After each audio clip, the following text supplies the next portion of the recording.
كعادتها جامعة مولاي إسماعيل تنظم الدخول الجامعي 2017-2018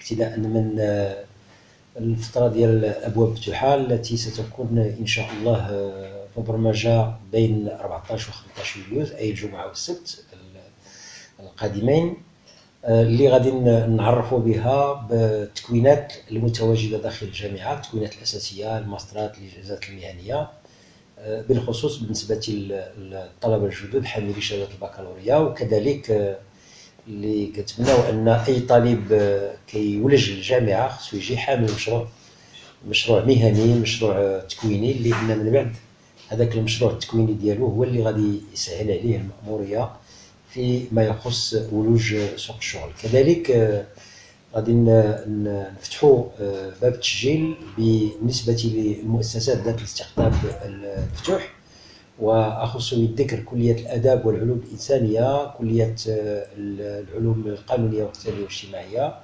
وكلية العلوم. كذلك عندنا مؤسسة ذات الاستقطاب المفتوح متواجدة بتراب مدينة الراشدية اللي هي كلية متعددة التخصصات. هذه الفترة ديال التسجيل ستمتد بين 24 و 28 يوليوز 2017، يعني آخر أسبوع ديال شهر يوليوز إن شاء الله، اللي غادي تكون فيها معلومات حول المؤسسات اللي سيلجون لها الطلبة الجدد، اللي بطبيعة الحال غادي تعطيهم نظرة شاملة. التسجيل يعني غادي يكون لا في الأبواب مفتوحة ولا في هذه الفترة ديال التسجيل، غتكون مفروقة بوثائق فيما يخص هذه المسالك، اللي الحمد لله الجامعة تتوفر على ما يزيد 140 مسلك وطني، يعني في المستوى المطلوب اللي يمكن الطلبة ديالنا من بعد ما كيحصلوا على الإجازة وكذلك أو الإجازة المهنية يواكبوا ويستمروا في الدراسة ديالهم من بعد اجتياز هاد المرحلة الأولى اللي هي مرحلة جد مهمة في مسار الطالب. كذلك هاد التكوينات حاولنا ما أمكن أننا ننوعهم ونخلقوا التكوينات اللي كتلبي حاجية الشغل في جميع الميادين اللي بطبيعة الحال تتطلب مهارات وتكوينات في هذه الميادين، وهذا الشيء كله يعني مبني على كفاءات جد عالية منها أساتذة الحمد لله باحثين اللي كيواكبوا يعني التمدرس الجامعي ديال الطالبات ديالنا الطلبة. وهاد السنة غتتميز أولا يعني التسجيل القبلي اللي غادي ينطلق ابتداء من فاتح يوليوز، يعني ابتداء من الأسبوع القادم إن شاء الله، اللي غادي يعطي الطالب الفرصة أنه يتسجل عبر الإنترنت، ومن بعد من كيتسجل كيدلي الوثائق ديالو اللي هي يعني غادي تكون في البوابة الإلكترونية ديال الجامعة غادي يدلي بالوثائق باش ياخذ بطاقة التسجيل ديالو، كذلك شهادة التسجيل اللي غادي تمكنو باش يعني ياخذ شواهد إدارية من بعد، وكذلك إلا كان عنده حاجة في حي جامعي ولا إلا كان عنده بالنسبة للنقل إلى غير ذلك.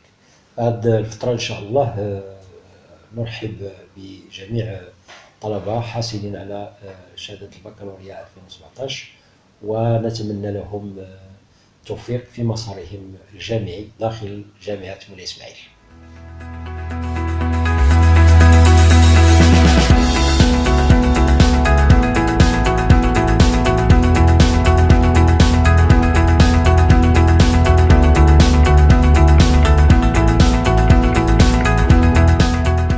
بمناسبة الدخول الجامعي للموسم الدراسي 2017-2018 أتقدم بتهانئي الحارة لتلاميذ جدد الحاصلين على شهادة البكالوريا بالنسبة لهذا الموسم الدراسي. فالحصول على شهادة البكالوريا فهي مرحلة جد مهمة، ويجب على الطالب أن يختار الطريق التي سيسلكها في ميدان التعليم.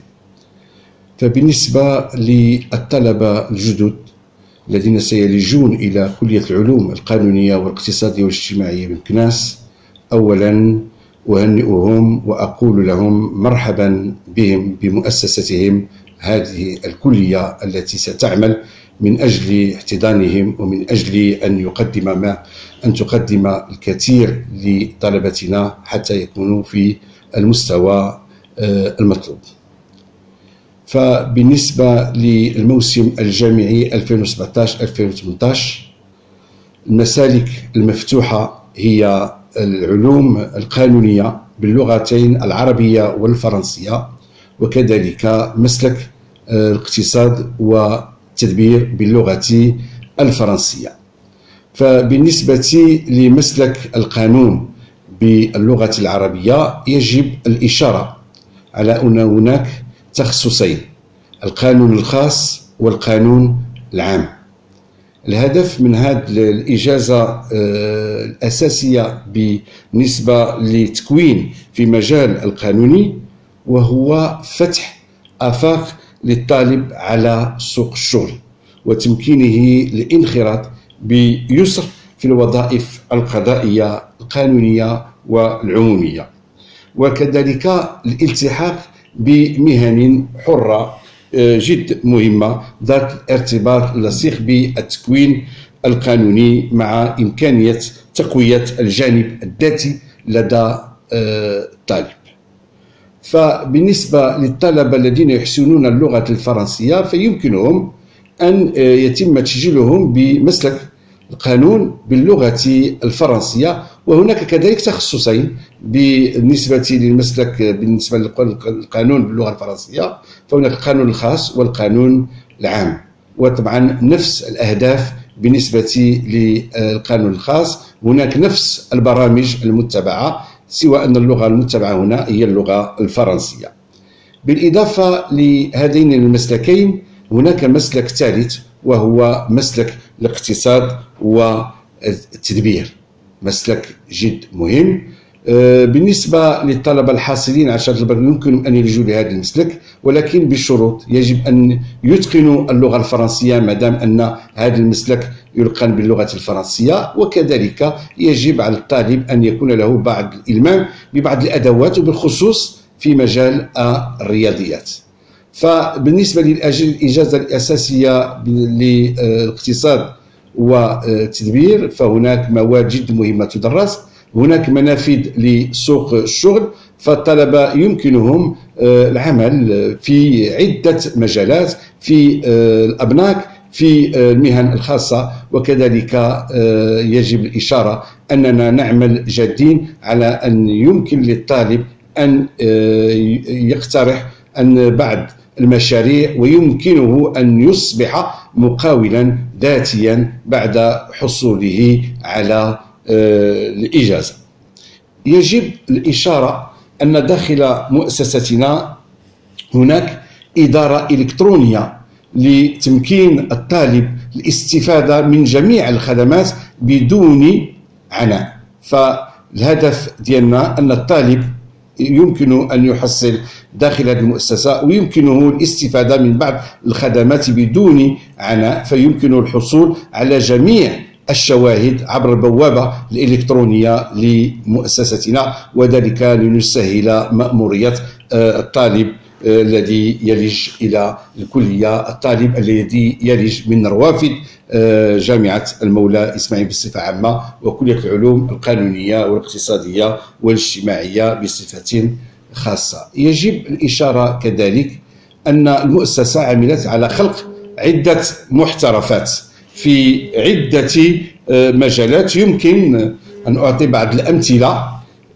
مثلا في المسرح، في الخط العربي، الموسيقى، الشطرنج، وكذلك المجال الرياضي. فيمكن أن أعطي بعض الأمثلة بأننا حصلنا على الرتبة الأولى بالنسبة للمسرح الجهوي بالنسبة للمغرب. هناك عدة نتائج إيجابية بالنسبة لطلبتنا في الميدان والحقل الرياضي. فقد يمكن أن أعطي بعض الأمثلة كالحصول على ميداليات ذهبية في عدة ملتقيات جهوية وطنية ودولية. فهناك تكامل، هناك التدريس، هناك التحصيل، فهناك أساتذة كفاء يقومون بهذه المهام، ولكن يجب الإشارة كذلك أن نعتني كذلك بالجانب المحترفات لتكوين شخصية طالب داخل مؤسستنا. فأتمنى التوفيق لطلبتنا. فكل سنة نسجل تقريبا أكثر من 6000 طالب. فإذا كان الناس يتكلموا عن الاقتدار فأنا أقول هناك إقبال على هذا المجال الحيوي، مجال القانون والاقتصاد والتدبير. وأتمنى التوفيق لطلبتنا الأعزاء.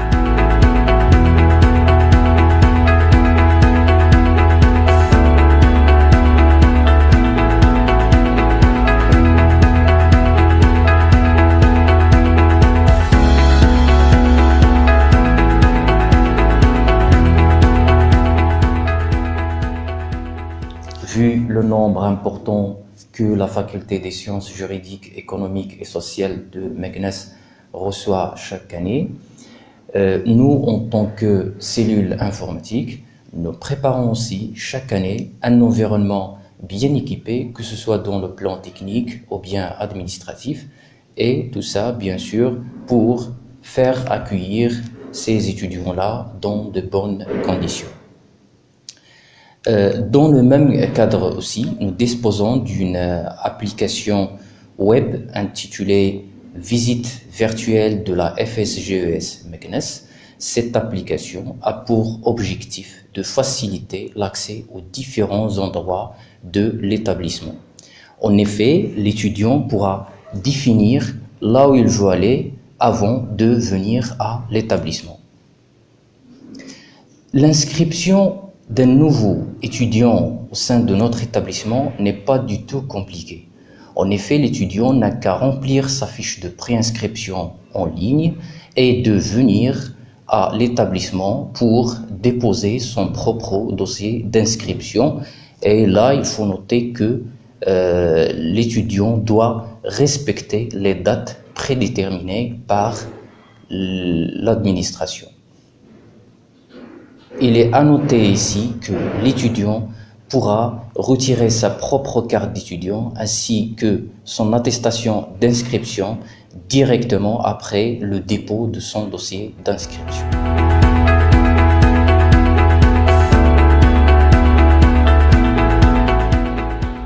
Après avoir obtenu mon baccalauréat, j'ai opté pour l'inscription à la faculté des sciences juridiques, économiques et sociales de Meknès pour préparer une licence fondamentale en sciences économiques et gestion. Mon choix de cette filière est justifié par plusieurs raisons, parmi lesquelles je peux citer que cette dernière offre des perspectives prometteuses pour l'insertion au marché du travail. Elle permet aussi la poursuite des études académiques telles que le master et le doctorat, que ce soit au Maroc ou à l'étranger. Suite à la convention qui a été élaborée entre l'université Moulay Ismail et l'université Toulon-Var en France. Au cours de ma formation, j'ai toujours remarqué qu'il y avait de bonnes conditions d'organisation et d'inscription, malgré l'effectif élevé des étudiants, sans oublier la qualité du cursus de la formation. Pour couronner cette formation, j'avais de la chance d'avoir préparé mon mémoire de fin d'études sous la direction du professeur Abdelghani Bouiyad, le doyen actuel de la faculté, qui m'a accompagné et encadré efficacement tout au long de la réalisation de mon travail et auquel je remercie infiniment. Je suis étudiante en deuxième année master à la faculté des sciences juridiques, économiques et sociales de Meknès. Donc, après l'obtention de mon bac, j'ai intégré la faculté d'économie où j'ai eu ma licence en sciences économiques et gestion qui m'a permis par la suite de postuler pour un master après avoir effectué une inscription en ligne. J'ai été présélectionnée et j'ai passé par la suite un test écrit et un test oral. Donc, j'ai choisi la filière économie spatiale et gouvernance territoriale pour les opportunités qu'elle apporte, surtout dans le contexte national actuel marqué par la régionalisation avancée et pour également le besoin qu'exprime le marché en matière de cadres spécialisés en gouvernance territoriale. Donc, quant au choix de l'établissement, il n'est pas dû au hasard. Notre faculté est connue par la qualité des formations qu'elle offre, par sa transparence également, et bien évidemment une meilleure organisation, que ce soit au niveau administratif ou bien pédagogique.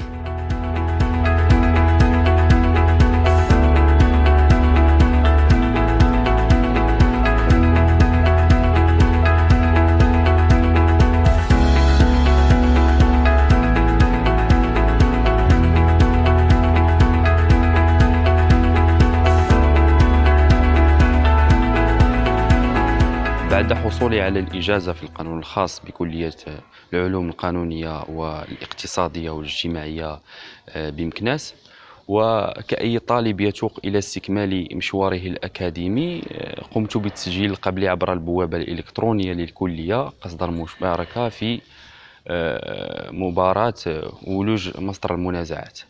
بعدها وبتوفيق من الله تم قبولي في الانتقاء الأولي الذي تراعى فيه النقاط ودرجة الاستحقاق، ليتم بعد ذلك اجتياز الامتحان الكتابي الذي وفقت فيه كذلك.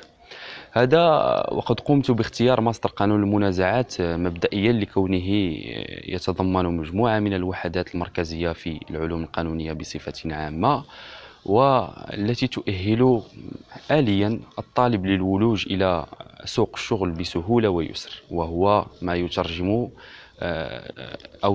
من خلال نسبة الطلبة الوالجين إلى سوق الشغل بشقيه العام والخاص، فضلا عن التأطير المعمق والمستمر للسادة الأساتذة المشهود لهم بطبيعة الحال بالكفاءة والمهنية، وكذلك انفتاحه على الأساتذة الممارسين لمهن سامية لها ارتباط وثيق بالوحدات المدرسة بالماستر. كذلك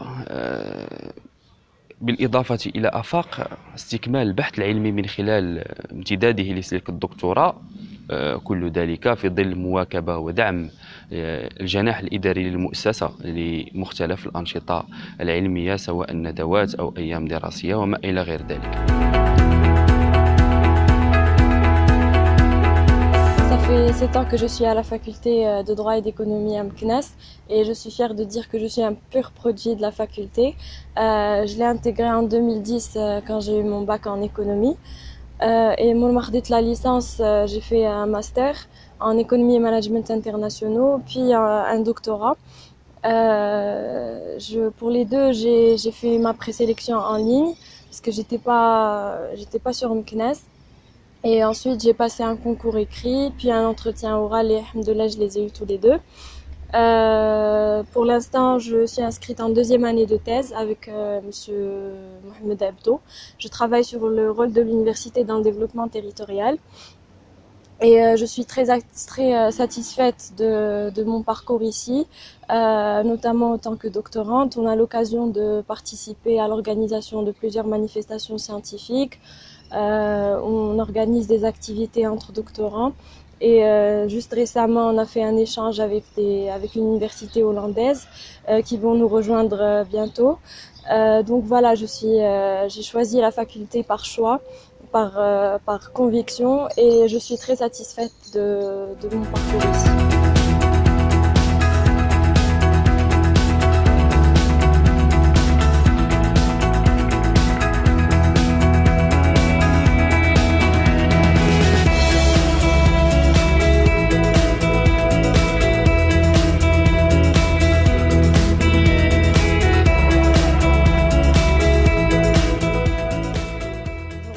Le pur produit scientifique de cette faculté, vu que mon cursus universitaire de la licence au doctorat était au sein de cette faculté. Durant ce cursus, j'ai bénéficié de plusieurs formations, que ce soit sur le plan pédagogique ou universitaire. Ces formations m'ont permis d'acquérir et d'approfondir mes expériences et mes savoir-faire. Cet établissement contribue aussi au renforcement des capacités dans le cadre du partenariat et de la coopération internationale, dans la mesure où j'ai préparé une thèse de doctorat en co-tutelle internationale de thèse à l'Université du Sud Toulon-Var, tout en bénéficiant du soutien scientifique et financier des 2 universités partenaires. Je remercie encore ma faculté et je souhaite mettre toutes mes compétences à sa disposition et m'investir totalement dans cette structure qui est reconnue par son excellence dans la recherche et l'enseignement.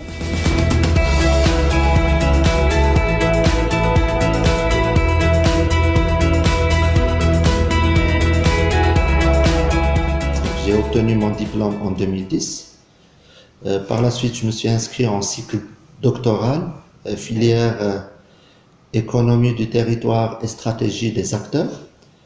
Logiquement, je dois boucler ma thèse cette année, Inch'Allah. En parallèle, je suis enseignant vacataire, ça fait à peu près maintenant 8 ans. Donc j'enseigne toutes les matières en rapport avec le domaine bancaire, marketing bancaire, analyse financière, marché des capitaux, et j'en passe. Pour ce qui est de ma carrière professionnelle, donc je l'ai commencé en 2002. Donc j'ai passé par plusieurs banques et depuis maintenant 3 ans et demi, donc je suis directeur régional du groupe Crédit Agricole du Maroc. Je suis reconnaissant à la faculté pour la simple raison que mon passage, soit à travers le master, soit à travers le cycle doctoral, soit à travers les formations que je donne là-bas, tout ça m'a permis bien sûr d'améliorer mes connaissances, mes compétences, enrichir mes expériences, et bien entendu ça m'a permis de réussir ma carrière professionnelle. Donc je suis vraiment reconnaissant et je suis surtout très fier d'appartenir à cet établissement. Voilà, donc vers la fin je veux dire que notre collaboration va continuer à tous les domaines, donc aussi bien l'encadrement des étudiants, aussi bien l'animation de l'ensemble des événements ou certains événements organisés par l'établissement, et bien sûr toute éventuelle collaboration qui devrait permettre de réussir la relation entre la faculté et notre établissement.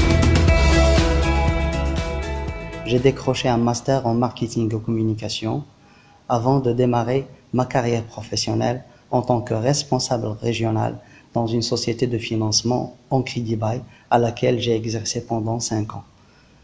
Par la suite, j'ai décidé de me lancer pour mon propre compte dans le domaine des assurances en tant qu'agent général de la compagnie Wafa Assurance. Cette réussite est due essentiellement à la volonté, la persévérance, conjuguée à la qualité de la formation de base reçue ici même à la faculté, la qualité des enseignants, la bonne gestion de la faculté et son ouverture sur le monde professionnel.